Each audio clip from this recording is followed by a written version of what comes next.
సాయి కృష్ణ గారు నమస్తే అండి. నమస్తే అండి. సాయి గారు, మనం చూస్తే ఇక్కడ వెస్ట్ బెంగాల్ ఒకసారి చూద్దాం. వెస్ట్ బెంగాల్తో మొదలు పెడదాం. వెస్ట్ బెంగాల్లో ముందు నుంచి అనుకుంటున్నటువంటిది దాదాపు ఒక 4 సర్వే సంస్థలు, పీపుల్స్ పల్స్ కానివ్వండి, పీమార్క్ కానివ్వండి, పోల్ డైరీ, మ్యాట్రిక్స్, ఇందులో 3 సర్వే సంస్థలు బీజేపీకి అఖండ విజయం సాధిస్తాయని చెప్పి అంచనా వేస్తున్నాయి. పీమార్క్ 150 నుంచి 170. సరే, I will coming to you. West బెంగాల్లో బీజేపీకి సానుకూల ఫలితాలు వచ్చేటట్టుగా కనిపిస్తున్నాయి. మీ ఇనీషియల్ రిమార్క్స్ ఏంటి సార్? ప్రస్తుతం ఉన్న పరిస్థితుల్లో ప్రసాద్ గారు కూడా జాయిన్ అవుతున్నారు చర్చలో. వెల్కమ్ ప్రసాద్ గారు. అండ్ చాలా మంది ఎదురు చూస్తూ ఉన్నారు నిజానికి ఎగ్జిట్ పోల్స్ ఫలితాల గురించి. చాలా ఎగ్జిట్ పోల్స్ కంటే కూడా మే 4వ తేదీన ఎటువంటి ఫలితాలు వస్తాయనేది అందరి ఆసక్తి. ఇందులో మనం అసలు నంబర్స్ లోకి నేను వస్తాను. నంబర్స్ లోకి వచ్చే ముందు అసలు ఫస్ట్ ఇప్పుడున్న పరిస్థితులు 2026 ఈ ఎలక్షన్స్ ఇది ఒక రకంగా చెప్పాలంటే సెమీఫైనల్ లాంటిది అని మనం అనుకోవాలి. సెమీఫైనల్ కూడా కాదు, ఒక రకంగా చెప్పాలంటే మిడ్ టర్మ్ పోల్స్ అంటారు అమెరికాలో, అట్లా ఇప్పుడు మిడ్ టర్మ్ పోల్స్ లాంటిది ఇది ఒక రకంగా చెప్పాలంటే. ఎందుకంటే 2024లో ఎలక్షన్స్, జనరల్ ఎలక్షన్స్ జరిగాయి కాబట్టి 2026లో జరిగేటువంటి ఒక కీలకమైనటువంటి 4 రాష్ట్రాల ఎన్నికలు, 5 కేంద్ర పాలిత ప్రాంతానికి, అది కాక మళ్ళీ 2029లో ఎలక్షన్స్ వస్తాయి కాబట్టి 2026, 27 రెండు సంవత్సరాల్లో కూడా జరిగే ఎన్నికలు చాలా కీలకమే. నెక్స్ట్ ఇయర్ మనం యూపీ ఎలక్షన్స్ చూడబోతున్నాం, పంజాబ్ ఎలక్షన్స్ చూడబోతున్నాం. సో ఈ నేపథ్యంలో ఈ 4 రాష్ట్రాలు చాలా కీలకం. ఈ కేంద్ర పాలిత ప్రాంతం పుదుచ్చేరి ఎట్లాగో ఎన్డీఏ అధికారంలో ఉంది, దాన్ని పెద్దగా అంత సీరియస్ గా మనం దృష్టి పెట్టనక్కర్లేదు. కానీ బట్ ఇక్కడ భారతీయ జనతా పార్టీ అధికారంలో ఒక రాష్ట్రంలో అధికారంలో ఉంది, మిగతా 3 రాష్ట్రాల్లో భారతీయ జనతా పార్టీ అధికారంలో లేదు.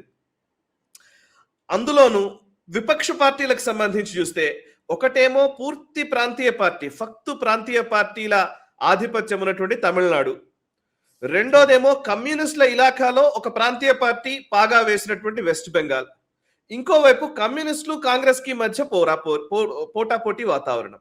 ఇది ఇప్పుడు ఈ జరుగుతున్నటువంటి ఎలక్షన్స్ మనం అర్థం చేసుకుంటే. అందులో ఒక రాష్ట్రం బీజేపీ అధికారంలో ఉంది, అస్సాం. సో ఇందులో వెస్ట్ బెంగాల్లో బీజేపీ అధికారంలో లేదు, తమిళనాడులో కూడా అధికారంలో లేదు. అఫ్ కోర్స్ ఎన్డీఏ కూటమి ఇవాళ అధికారంలోకి రావడం కోసం ప్రయత్నం చేస్తోంది. కేరళలో పెద్దగా సిగ్నిఫికెంట్ పాత్రలో లేదు, థర్డ్ ప్లేయర్ గానే ఎన్డీఏ ఉందన్నట్టు, బీజేపీ ఉంది. సో యూడీఎఫ్, ఎల్డీఎఫ్ మధ్యనే పోటాపోటీ వాతావరణం ఉంది. ఈ నేపథ్యంలో అక్కడ కాంగ్రెస్ ఈసారి గెలిచి తీరాల్సిన పరిస్థితి, అంటే విపక్షాల మధ్య కొట్లాట నడుస్తోంది ఈ 4 రాష్ట్రాల్లో చూస్తే. ఒక అస్సాం పక్కన పెడితే వెస్ట్ బెంగాల్లో విపక్షాల మధ్య కొట్లాట. వెస్ట్ బెంగాల్లో కాంగ్రెస్ ఇవాళ మమతా బెనర్జీని ఎండాస్ చేయట్లేదు, మమతా బెనర్జీకి భిన్నంగా వాళ్ళ ప్రచార సరళి కూడా కనబడుతోంది నిజంగా మాడితే. అండ్ తమిళనాడులో డిఎంకే స్టాలిన్ తో రాహుల్ గాంధీ ఒక్క మీటింగ్ లో కూడా పాల్గొనలేదు. సబ్జెక్టివ్ కరెక్షన్, నేనైతే చూడలేదు, ప్రసాద్ గారు కరెక్ట్ చేయాలి ఇఫ్ ఐఎమ్ రాంగ్. ఓకే, ఏ ర్యాలీలో కూడా రాహుల్ గాంధీ అండ్ స్టాలిన్ ఇద్దరు కలిసి ప్రచారంలో పాల్గొనలేదు. అంటే ఇద్దరి మధ్య నిజంగా వాళ్ళు పొత్తుందా అని అంటే లేదనే ఒక అనిపించేలాగానే వాతావరణం కనబడుతుంది. ఇక ఎట్లా కమ్యూనిస్టులకి అండ్ కాంగ్రెస్ కి మధ్య, ఎల్డీఎఫ్ యూడీఎఫ్ కి మధ్య it's almost like a war ఈ కేరళలో చూస్తే. సో విపక్షాల ఐక్యతకు సంబంధించినటువంటి ఎలక్షన్ ఇది. రాదర్ దాన్ నాకు బీజేపీ ఎజెండాని సెట్ చేయడమో లేదా బీజేపీ గెలుపోవటంల కంటే కూడా విపక్షాల ఐక్యతకు సంబంధించిన ఎలక్షన్స్ గా నేను చూస్తాను దీన్ని. ఇందులో బీజేపీ అస్సాం కాకుండా ఏ రాష్ట్రంలో అధికారంలోకి రాగలిగినా వాళ్ళకు బోనసే, వాళ్ళకు పోయేదేం లేదు. కానీ మిగతా అందరికీ కూడా జీవన్ మరణ సమస్య.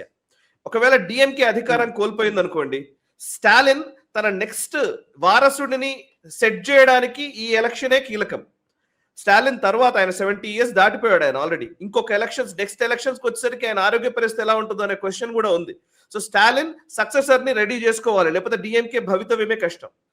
వెస్ట్ బెంగాల్ అటు మమతా బెనర్జీ ఈసారి కనుక ఆమె అధికారం నిలుపుకోలేకపోతే చాలా కష్టమైన పరిస్థితి. ఎందుకంటే 3వ టర్మ్ అయిపోయిన తర్వాత 4వ టర్మ్ ఇది, అంటే జ్యోతి బసు రికార్డ్ ని సమన్ చేసేటువంటి సమయంలో ఆమె ఉంది. సో ఈసారి కనుక మమతా బెనర్జీ అధికారంలోకి రాకపోతే ఆమెకు డూ ఆర్ డై సిచ్యువేషనే. ఇక కేరళలో పరిస్థితి ఏంటంటే కాంగ్రెస్ పార్టీ అక్కడ కూడా ఓడిపోయింది అని అంటే కనుక రాహుల్ గాంధీ నాయకత్వానికే సమస్య. అట్లీస్ట్ కేరళలో కూడా 2 టర్మ్స్ అయిన తర్వాత ఎల్డీఎఫ్ కూటమిని ఓడించలేకపోయింది కాంగ్రెస్ అంటే అది కూడా రాహుల్ గాంధీకి సమస్య. సో ఇప్పుడు కాంగ్రెస్ లీడర్షిప్ ఇవాళ వాళ్ళని వాళ్ళు ప్రూవ్ చేసుకోవడానికి లేదా విపక్షాల లీడర్షిప్ ని ప్రూవ్ చేసుకోవడానికి డూ ఆర్ డై సిచ్యువేషన్ లో ఉన్నటువంటి ఎలక్షన్స్ అని నా అభిప్రాయం. ఎస్, ఇది నా ఫస్ట్ రిమార్క్స్. సో తర్వాత దీంట్లో ఉండేటువంటి ఎక్కడెక్కడ నంబర్స్ ఏమేమి వస్తున్నాయి అండ్ ఎగ్జిట్ పోల్స్ మొత్తం నిజమవుతాయని కూడా మనం చెప్పడానికి లేదు. ఒక్కోసారి ఎగ్జిట్ పోల్స్ కి పూర్తి భిన్నమైన ఫలితాలు అనేక సార్లు వచ్చాయి. సో మోస్ట్ క్రెడిబుల్ సర్వే సంస్థలుగా చెప్పబడుతున్నటువంటి వాళ్ళు కూడా కన్నీటి పర్యంతమైనటువంటి రిజల్ట్స్ మనం ఈ మధ్య కాలంలోనే చూసాం. సో 2024 ఎలక్షన్స్ దానికి ఉదాహరణ కూడా, రైట్? అందరూ 300 పైచీలకు ఎగ్జిట్ పోల్స్ ఇచ్చారు 2024 ఎలక్షన్స్ అప్పుడు, బట్ రాలేదు బీజేపీకి. సో ప్రసాద్ గారు, what is your take sir? Me take ఏంటి దీంట్లో? సార్ ఈ స్టాటిస్టిక్స్ ఒకసారి చూద్దామా సార్? బెంగాల్ స్టాటిస్టిక్స్ ఒకసారి చూద్దామా? చూసిన తర్వాత ప్రసాద్ గారి దగ్గరికి వెళ్దామా? బెంగాల్ స్టాటిస్టిక్స్ చూస్తే, ప్రసాద్ గారు, బెంగాల్ స్టాటిస్టిక్స్ లో 4 సర్వే సంస్థలు ఇప్పటి వరకు మనకు వచ్చినటువంటి సార్. పీపుల్స్ పల్స్ చెప్తోంది బీజేపీకి 95 నుంచి 100 వస్తాయని, టీఎంసీకి ఏమో 177 నుంచి 187. పీమార్క్ సర్వే 150 నుంచి 175 బీజేపీకి వస్తాయని చెప్తోంది, 118 నుంచి 138కి రెస్ట్రిక్ట్ అవుతుంది టీఎంసీ అని చెప్తోంది. పోల్ డైరీ సంస్థ 142 నుంచి 171 బీజేపీకి, 99 నుంచి 127 టీఎంసీకి, ఇతరులకు కేవలం 1. మ్యాట్రిజ్ సంస్థ 146 నుంచి 161 బీజేపీకి వస్తాయని అంచనా వేస్తుంది, టీఎంసీకి వచ్చి 125 నుంచి 140. ప్రసాద్ గారు, అలాగే సాయి గారు, ఈ 4 సర్వేల్లో 3 సర్వేలు బీజేపీనే వెస్ట్ బెంగాల్లో వచ్చే అవకాశం ఉందని చెప్తున్నాయి. మనం కూడా ఒక 4-5 రోజుల కింద ఒకటి మాట్లాడుకున్నాం, అప్పుడు కూడా మీరు చెప్పారు వెస్ట్ బెంగాల్లో ఈసారి బీజేపీ వస్తుందని. మీ ఇనిషియల్ రిమార్క్స్ ఏంటి సార్? సార్, ఇక్కడ ఇంకొక సర్వే కూడా వచ్చింది, చాణక్య స్ట్రాటజీస్ అని. వాళ్ళు 150 నుంచి 160 సీట్లు బీజేపీకి వస్తుందని చెప్తున్నారు. మనం ఇదివరకు కూడా చర్చ చేశాము ఈ అంశం పైనే. ఏంటంటే ఫస్ట్ ఫేజ్ లోనే బీజేపీ ఇంచుమించు 100 సీట్లు వస్తుంది అని. అంటే బీజేపీకి చాలా పట్టున ప్రాంతం ఏదైతే ఉందో అది నార్త్ బెంగాల్, జంగల్ మహల్, ఈ ఏరియాలు. అయితే ఈ రోజు జరిగిన ఎలక్షన్ మనం ఓటర్ టర్న్అవుట్ చూసుకుంటే అండి 90% దాటిపోయింది. బహుశా ఇంకొక 1-2% ఇంకా పెరుగుతుంది, మనకి 7 గంటలది ఇంకా రాలేదు. సో అందు గురించి ఏంటంటే ఈ ఎగ్జిట్ పోల్స్ ఎగ్జాక్ట్ పోల్స్ కాకపోయినప్పటికీ కూడా ఇది ఒక ఇండికేషన్. అంటే బీజేపీ పర్ఫార్మెన్స్ చాలా స్ట్రాంగ్ గా ఉంది. అండ్ ఈ ఎలక్షన్స్ లో అండి బీజేపీ బెంగాల్ ఎలక్షన్స్ లో నెరేటివ్ సెట్ చేసింది. మీరు ఇదివరకు చూస్తే 2021 ఎలక్షన్స్ లో మమతా బెనర్జీ నెరేటివ్ సెట్ చేసింది, బీజేపీ ఆ ట్రాప్ లో పడింది. కానీ 2026కి వచ్చేసరికి బీజేపీ నెరేటివ్ సెట్ చేసింది. సో దాంతో పాటు మమతా బెనర్జీ ఈసారి టోన్ చాలా నెగిటివ్ ఉంది, నెగిటివిటీ ఎక్కువ ఉంది, అందరిని తిట్టడము లేకపోతే అరవడము అలా ఉంది. దానికి తోడు ఆమెకి స్ట్రాటజీగా ఎవరు సపోర్ట్ చేయలేకుండా అయిపోయారు. ఐపాక్ కానీ ఎవరు కాలేదు. లాస్ట్ టైం ఎలక్షన్స్ లో పరోక్షంగా కాంగ్రెస్ ఇంకా లెఫ్ట్ కూడా సపోర్ట్ చేసిన సందర్భాలు ఉన్నాయి. ఈసారి ఏమీ లేదు. సో బీజేపీకి ఏంటంటే ఈసారి బాగా అంటే ఫస్ట్ ఆఫ్ ఆల్ 3 టర్మ్స్ అయిన తర్వాత యాంటీ ఇన్కంపెన్సీ డెఫినెట్లీ ఉంటుందండి. సో అదొకటి టిఎంసీకి ఫస్ట్. నెక్స్ట్ ఏంటంటే లా అండ్ ఆర్డర్ సిచ్యువేషన్. అంటే అసలు జంగల్ రాజ్ బీహార్ అంటారు, కానీ బీహార్ కంటే ఎక్కువగా ఎప్పటి నుంచో వెస్ట్ బెంగాల్. సో అదొకటి. నెక్స్ట్ కరప్షన్ ఛార్జెస్ విపరీతంగా పెరిగిపోయాయి. మనము స్కూల్ రిక్రూట్మెంట్ స్కామ్ చూసాము.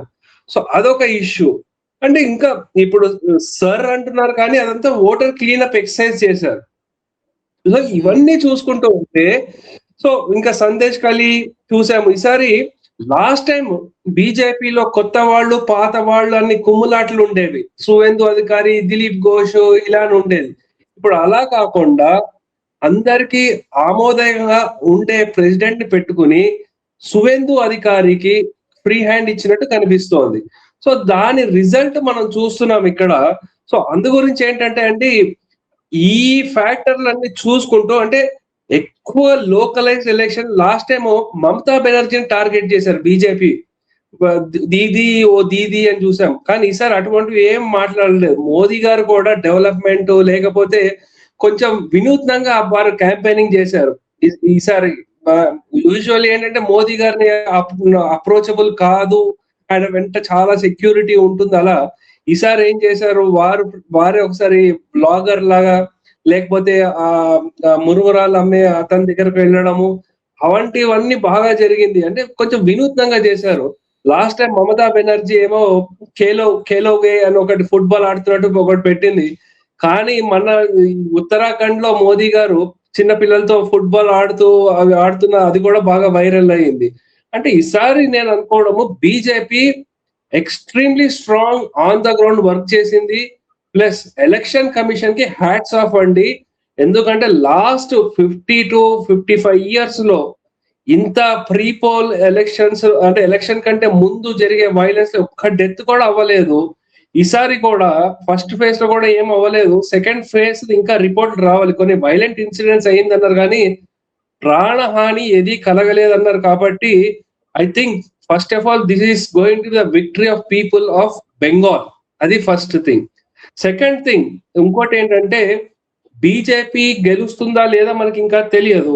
ఎందుకంటే first phase are very sure. This second phase TMC is very very strong. BJP ఒకవేళ 50 సీట్లు ఈ ఫేజ్ లో దాటింది అంటే ఖచ్చితంగా గెలుస్తుంది బీజేపీ. సో అది మాత్రం మనం 100% చెప్పొచ్చండి. ఇక్కడ ఇంకో అంశం చూసుకోవాల్సింది ఏంటంటే ఒకవేళ బీజేపీని గెలిస్తే, ఎందుకంటే బెంగాల్ మనం ఉట్టి ఏదో ఇంకో రాష్ట్రంగా చూడకూడదు. మనకి ఇక్కడ బంగ్లాదేశ్ బార్డర్ లో ఉన్నాము. బంగ్లాదేశ్ లో వాళ్ళ బార్డర్ డిస్ట్రిక్ట్ అంతా జమైతీ ఇస్లామీ ఉంది. చొరబాటుదారులు చాలా ఎక్కువ అవుతూ ఉంటుంది అక్కడ.